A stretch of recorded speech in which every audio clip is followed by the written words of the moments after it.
Conselho Curador do FGTS define distribuição dos lucros de 2023 para os trabalhadores. Esse valor será repassado a mais de 130 milhões de trabalhadores. É o maior valor pago na história do fundo e está a 3,16 pontos percentuais acima do IPCA, índice que mede a inflação oficial do país.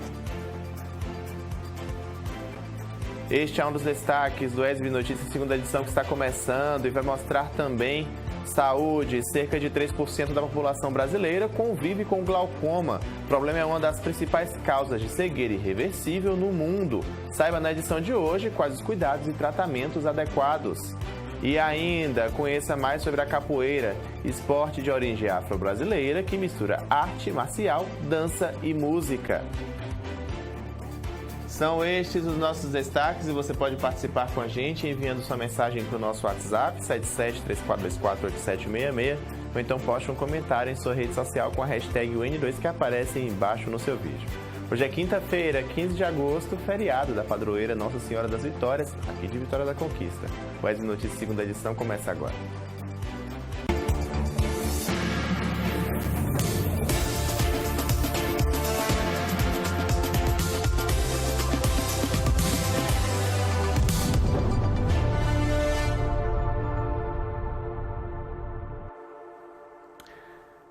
(18h31). Olá, boa noite. Seja muito bem-vindo, muito bem-vinda ao SB Notícias segunda edição, que começa agora trazendo para você as principais informações do sudoeste do estado neste feriado de 15 de agosto, aqui em Vitória da Conquista, né? O feriado da padroeira Nossa Senhora das Vitórias, como eu falei na abertura do telejornal, é feriado, mas a gente está aqui para trazer as principais notícias do dia para você na tela do seu canal 4.1. E nós abrimos a edição de hoje, gente, falando sobre saúde no Brasil. Cerca de 3% da população, gente, convive com glaucoma. O problema é uma das principais causas de cegueira irreversível no mundo. Confira mais detalhes na reportagem de Thaís Patês. Os primeiros sinais são silenciosos e quando a pessoa se dá conta, já está perdendo a visão periférica.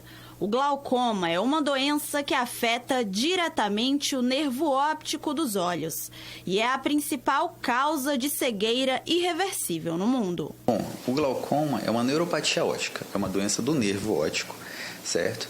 Que ela é silenciosa e que ela vai causando uma perda progressiva, né, da visão, né? É uma doença crônica, né, como disse, silenciosa, e que afeta em torno de 2 a 4% da população mundial, né?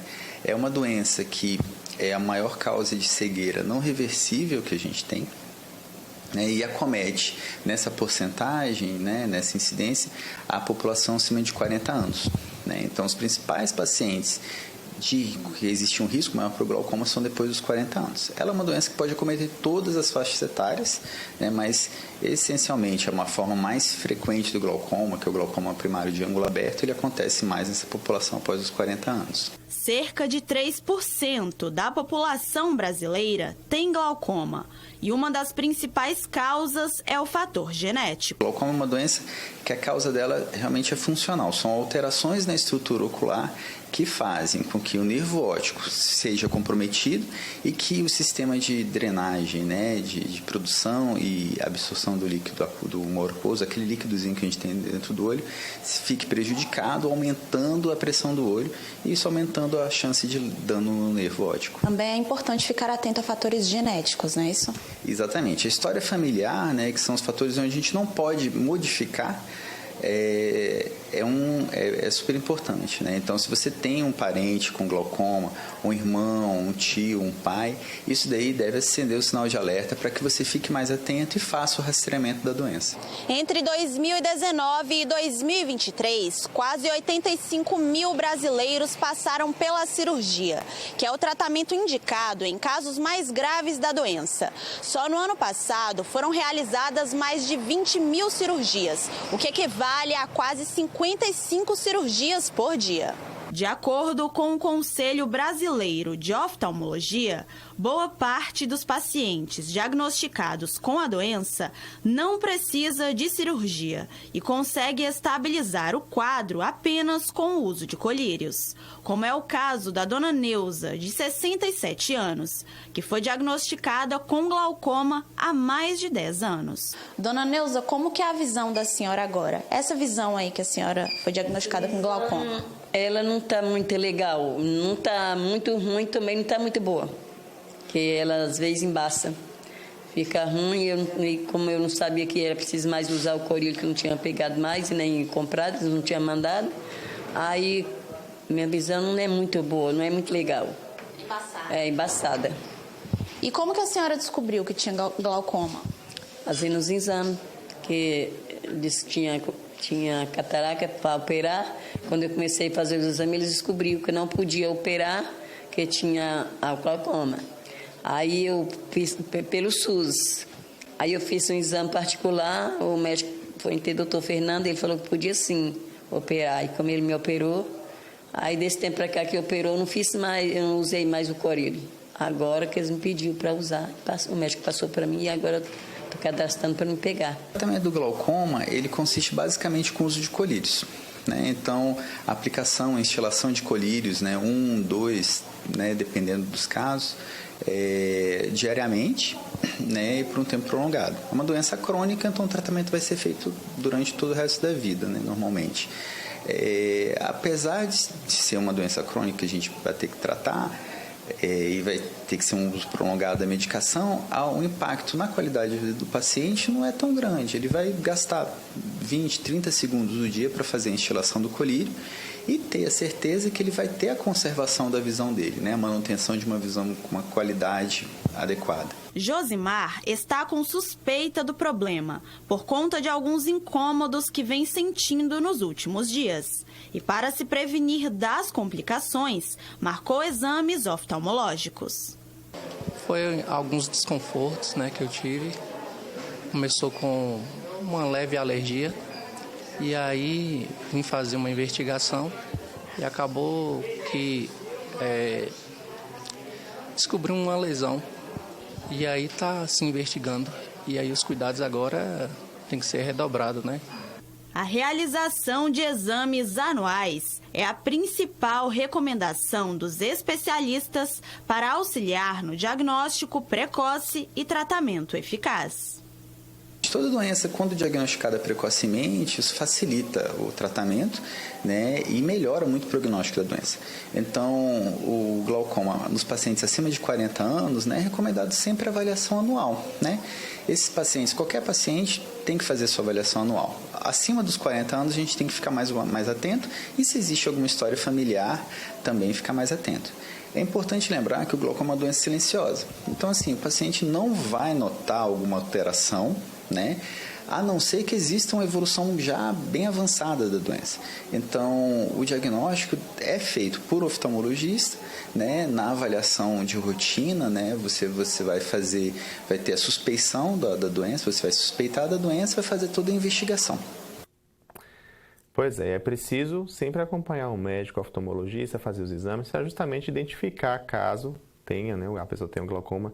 É sempre importante fazer esse acompanhamento aí e depois, claro, o tratamento para poder cuidar da doença. Vamos dar um pouco de assuntos e agora de ver como ficam tempo e temperatura para a Vitória da Conquista e outras cidades da região neste fim de semana.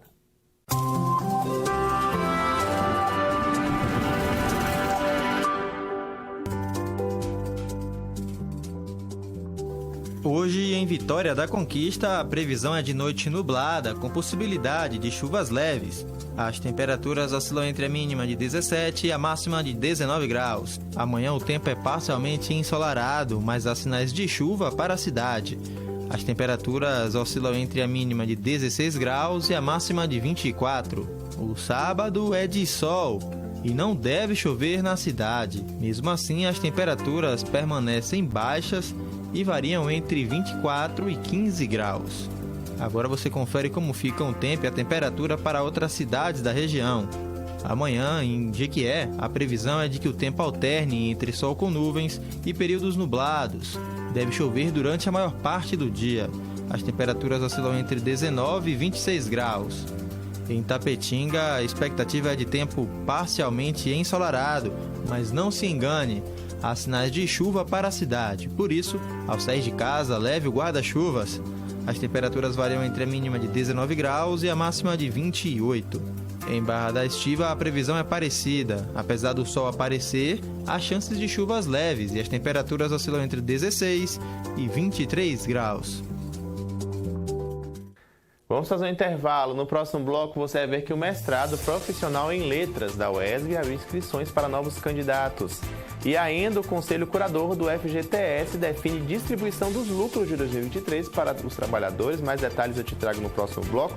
O intervalo é bem rapidinho, não sai daí não. O UESB Notícias segunda edição volta daqui a pouco. Até já!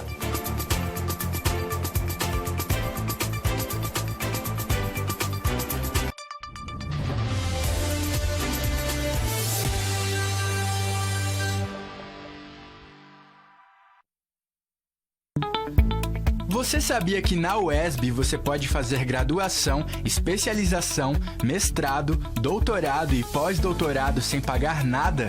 A UESB é uma universidade pública e gratuita, mantida com os impostos arrecadados pelo governo do estado da Bahia e que oferece mais de 90 opções de cursos. Vem pra UESB, a UESB é para você!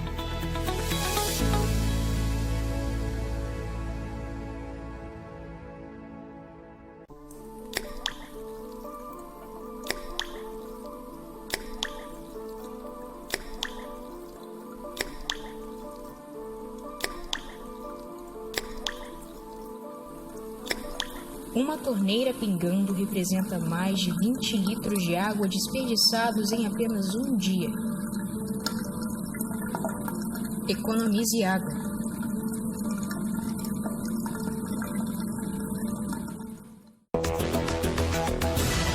A democracia é uma ferramenta para a garantia de direitos, e o voto é um deles. É por meio do voto que você pode influenciar decisões que afetam a sua vida e o futuro da sua cidade.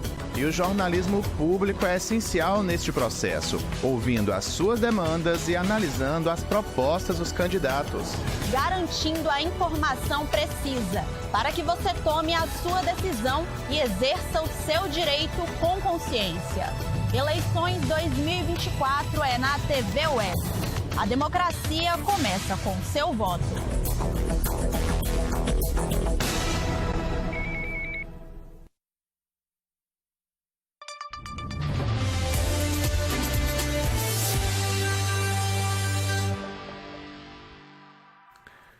Estamos de volta com o UESB Notícias segunda edição. Para você que está chegando agora, seja muito bem-vindo, muito bem-vinda. O mestrado profissional em letras, o Prof. Letras, abriu seleção para novos candidatos, gente. Os interessados devem se inscrever entre os dias 22 de agosto e 22 de setembro por meio do site, vai aparecer embaixo no seu vídeo, www.coperv.ufrn.br. Poderão se inscrever aqueles que estão ministrando aulas de língua portuguesa do ensino fundamental ou médio em escola da rede pública, ser portador de diploma de licenciatura em letras com habilitação em português ou pedagogia. O programa traz como objetivo a capacitação de professores da língua portuguesa para o exercício da docência com o intuito de qualificar a educação do ensino no país. O curso, coordenado pela Universidade Federal do Rio Grande do Norte, com participação da UESB, é realizado de maneira semipresencial, com aulas presenciais. Para mais informações ou em caso de dúvidas, basta acessar o edital que rege o processo seletivo, que está no site da UESB, vai aparecer embaixo também, ou então é só entrar em contato por e-mail do Prof. Letras, vai aparecer embaixo agora, profletras@uesb.edu.br, repetindo, profletras@uesb.edu.br. As informações são da Assessoria de Comunicação aqui da UESB. E o Conselho Curador, gente, do Fundo de Garantia por Tempo de Serviço definiu a distribuição de 65% dos lucros do FGTS de 2023 para os trabalhadores. O valor a ser distribuído de mais de 15 bilhões de reais é o maior da história, né? Mas segundo o Conselho Curador, não compromete a sustentabilidade do fundo. Confira mais detalhes na reportagem da TV Brasil. Todo trabalhador com carteira assinada tem uma proteção para o caso de demissão sem justa causa. No início de cada mês, os empregadores depositam 8% do salário em uma conta do Fundo de Garantia por Tempo de Serviço, o FGTS. E em agosto, o governo distribui os lucros desse fundo. Mas será que os trabalhadores sabem disso? Você sabia que agora, em agosto, eles vão pagar os lucros do FGTS? Não sabia. Vai acompanhar? Até dia 31 de agosto tem que estar depositado em conta.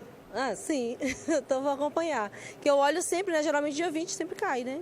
O Conselho Curador do FGTS determinou hoje a distribuição de mais de 15 bilhões de reais, o que representa 65% dos lucros totais do fundo. Esse valor será repassado a mais de 130 milhões de trabalhadores. É o maior valor pago na história do fundo e está a 3,16 pontos percentuais acima do IPCA, índice que mede a inflação oficial do país. Para os trabalhadores, é uma boa notícia, mas esse valor só poderá ser sacado nas hipóteses previstas em lei. E as hipóteses são, de dispensa sem justa causa, a rescisão por mútuo acordo, por doença grave, por aposentadoria, então, por morte. Então, nessas hipóteses, compra de casa própria, nessas hipóteses, sim, o trabalhador ele poderia utilizar ou todo ou parte do fundo de garantia dele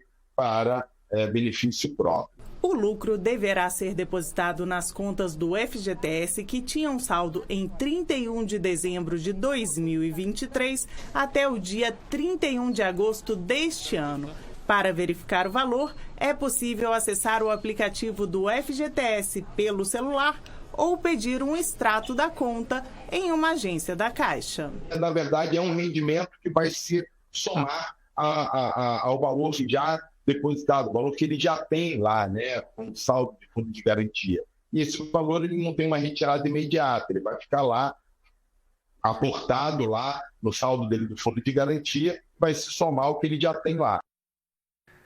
Vamos fazer mais um intervalo. No próximo bloco, você vai saber mais sobre a capoeira, esporte de origem afro-brasileira que mistura arte marcial, dança e música. O intervalo é bem rapidinho, não sai daí não, eu volto daqui a pouco. Até já.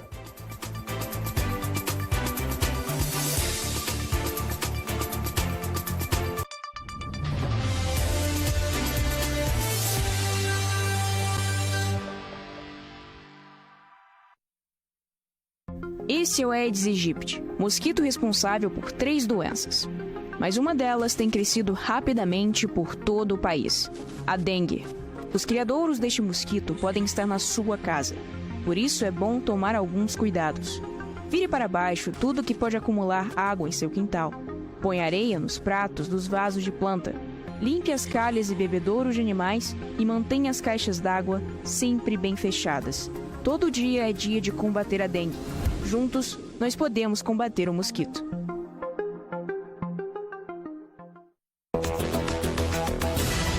A democracia é uma ferramenta para a garantia de direitos, e o voto é um deles. É por meio do voto que você pode influenciar decisões que afetam a sua vida e o futuro da sua cidade. E o jornalismo público é essencial neste processo, ouvindo as suas demandas e analisando as propostas dos candidatos. Garantindo a informação precisa, para que você tome a sua decisão e exerça o seu direito com consciência. Eleições 2024 é na TV UESB. A democracia começa com seu voto.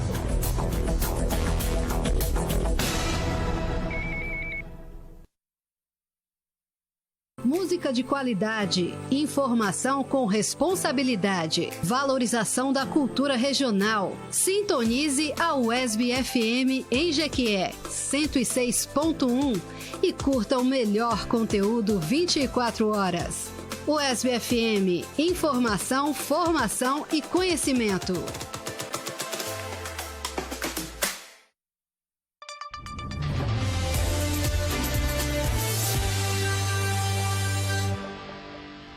Estamos de volta com o ESB Notícias, segunda edição, neste feriado de 15 de agosto, aqui em Vitória da Conquista. Para você que está chegando agora, seja muito bem-vindo, muito bem-vinda e obrigado por nos receber em sua casa. Gente, a capoeira é um esporte de origem afro-brasileira que mistura aí arte marcial, dança e música. Criada por descendentes de escravizados africanos, gente, no final do século XVI, a capoeira é uma das mais autênticas expressões culturais do nosso país. A repórter Thaís Patês traz os detalhes para a gente.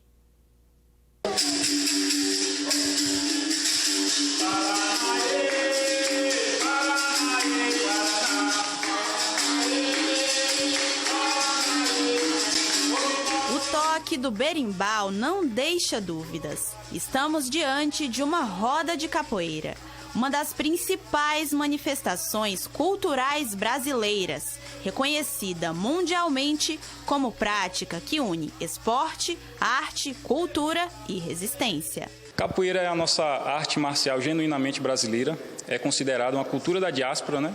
Foi uma cultura que se formou a partir da vinda dos negros escravizados para o território nacional.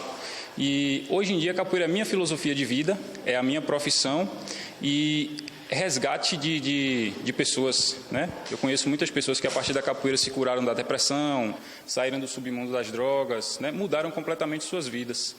Tendo capoeira como filosofia mesmo, às vezes até como profissão. O pintor alemão Johann Moritz é autor do quadro Jogar Capoeira, de 1835, considerada uma das primeiras obras a retratar a prática, num período em que negros escravizados praticavam os movimentos como forma de autodefesa.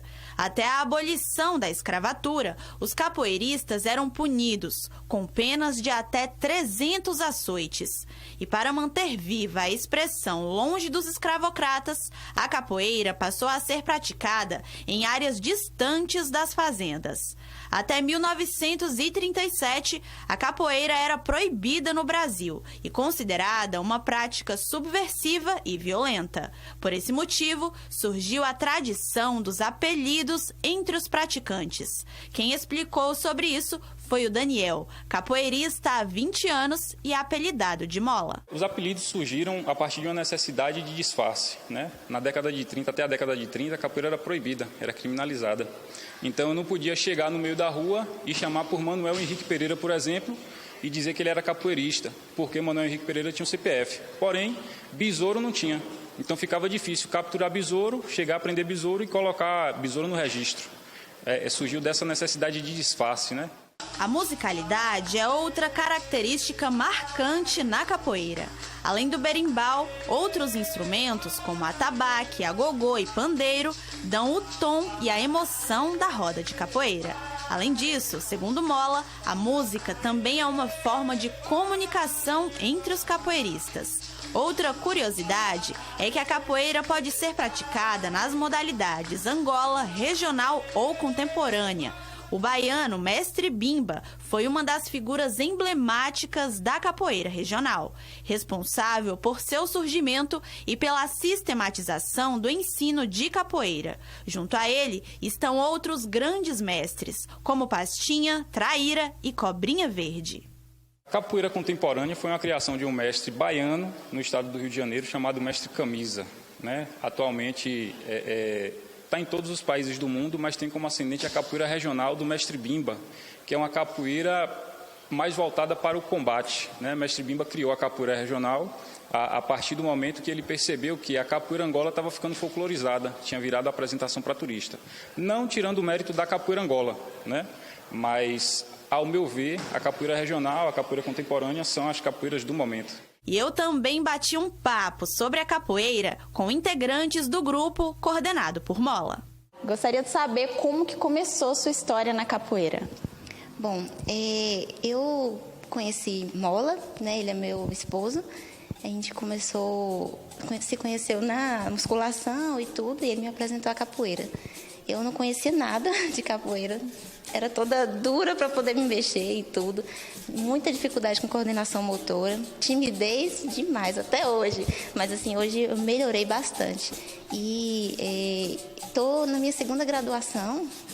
Foi assim, uma luta, mas graças a Deus está indo muito bem. E vamos pra frente. Hoje em dia, então, a capoeira tem um lugar especial na sua vida? Sim, demais, demais mesmo. Mudou a minha vida. E você, Tanque, como é que começou essa história aí na capoeira? Começou quando eu tinha 8 anos de idade. Meu pai me apresentou na cidade a um professor lá. E foi o meu primeiro contato. Depois disso eu não tive mais contato, né? Mas desde ali eu fiquei na cabeça pensando e tudo mais. Depois de uns 6 anos eu voltei a treinar, busquei. Fiquei alguns meses treinando. Parei, porque na minha cidade tinha parado as aulas. Aí precisei mudar para outra cidade. Quando eu cheguei na cidade procurei também. E depois que eu vim para a Conquista, depois de uns 2 anos, procurando aí, um colega daqui mesmo, conheci assim, no mercado, conversando, ele me apresentou que é SWAT, me apresentou o graduado Mola, né, que representa a gente aqui no grupo. E desde então, estou aqui, desde agosto. E só para frente agora. O Jefferson, ou melhor, Champ, falou sobre o batizado na capoeira. Quando você é iniciante, aí você entra, aprende as bases e depois pega a primeira graduação, que é a amarela e branca, né? Ou então mais iniciantes, tipo igual com o Samuel aí, que ele está chegando no grupo da gente, ele está passando por um período de treino e essa adaptação no grupo, e daí vai ter o batizado para que ele possa pegar a corda dele. E como é que tá aí essa sua questão da graduação? Eu estou vendo que tá com a cordinha laranja aí. O que é que significa? Sim, estou buscando a outra. Estou buscando. Eu sou o aluno dele mais graduado, né? Eu estou com a corda laranja. Já tenho uma responsabilidade já no grupo. A gente tem um projeto lá no Quilombo, lá do Lagoa de Maria Clemente, no Manuel Antônio, lá numa escola que a prefeitura desativou. E lá a gente tem um projeto também lá, com os meninos lá, que tá uma equipe boa, somando com a daqui, né? E é claro que eu não poderia sair de uma roda de capoeira sem aprender alguns passos aí, alguns movimentos iniciais. E eu vou começar com a ginga, né, professor? Bora lá? Vamos lá.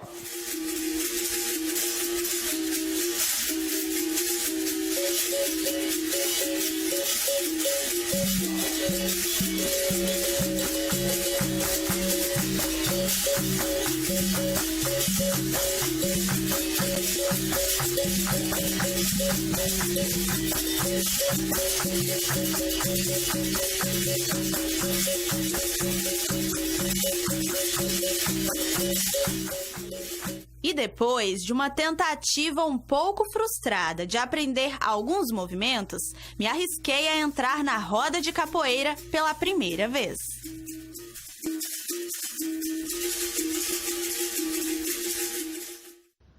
Olha, assumo que não me saí tão bem, mas pelo menos eu tentei, né?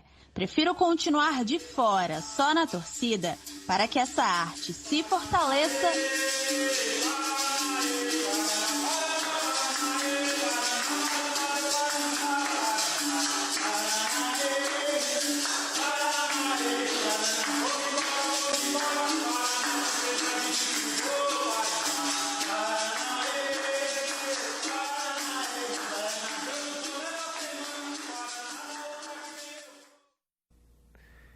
E é assim que a gente encerra essa edição do ESB Notícias neste feriado. Outros, para você rever os nossos telejornais corrigindo, você basta acessar o nosso canal no YouTube, vai aparecer embaixo no seu vídeo, só escanear o QR Code que você pode rever estas e outras edições do nosso telejornal, tá bom? Agora sim, outras notícias locais amanhã, meio-dia, com Mário Ribeiro no ESB Notícias, primeira edição. Muito obrigado pela sua companhia, o melhor da noite a todos, e a seguir você com as principais notícias do Brasil e do mundo no Repórter Brasil. Te espero aqui novamente amanhã às 18h30, gente. Bom restinho de feriado. Até amanhã. Tchau, tchau.